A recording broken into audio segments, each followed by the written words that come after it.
Donc le test à l'effort va permettre ainsi de donner une évaluation sur les capacités physiques, sportives d'un patient sportif, qui va permettre ainsi d'établir un plan d'entraînement ou bien d'affiner un programme dans un but précis, que ce soit marathon ou ultra trail ou que sais-je.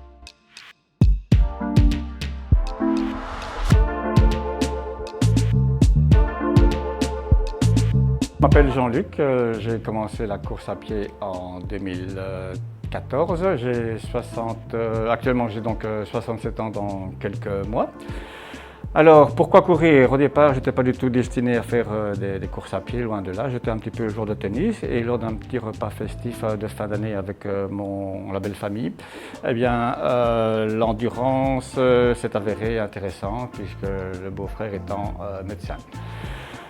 Et donc pendant 2 ans, j'ai continué à courir pour entretenir l'endurance.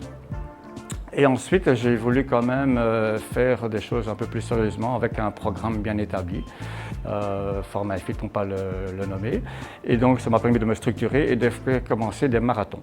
Pour ces marathons-là, j'ai dû faire des tests à l'effort. Donc aujourd'hui, le test à l'effort me permettra donc de pouvoir contrôler ma capacité d'endurance et encore essayer de performer donc, pour le prochain marathon qui est prévu donc, à Valence fin de l'année 2021. Au niveau matériel, on a à notre disposition un tapis dit débridé, c'est-à-dire qu'il va nous permettre d'atteindre des vitesses assez importantes au-delà de 25 km/h.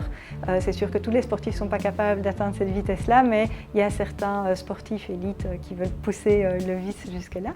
Et alors on a à notre disposition aussi un vélo dit à visée triathlon où la position est très spécifique.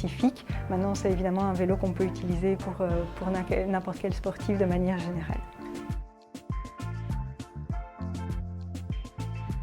Le côté médicalisé des choses ici, on essaye de mettre toutes les chances de notre côté aussi. On espère qu'on n'aura jamais besoin de certains matériels ou de certains gestes.